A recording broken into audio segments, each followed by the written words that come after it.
नागेन्द्रहाराय त्रिलोचनाय भस्माङ्गरागाय महेश्वराय नित्याय शुद्धाय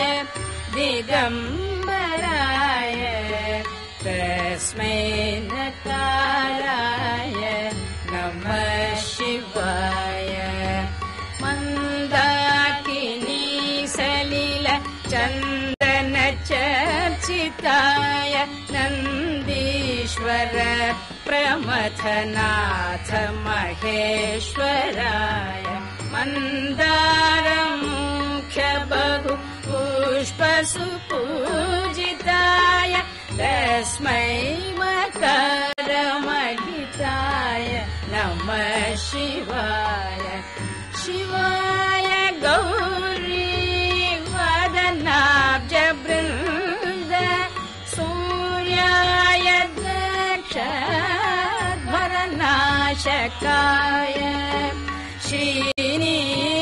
श्रीनीलकण्ठाय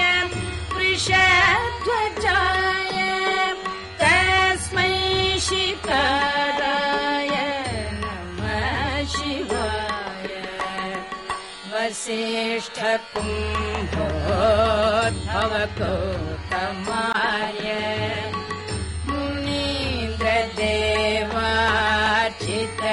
मुनीन्द्रदेवार्चितशेखराय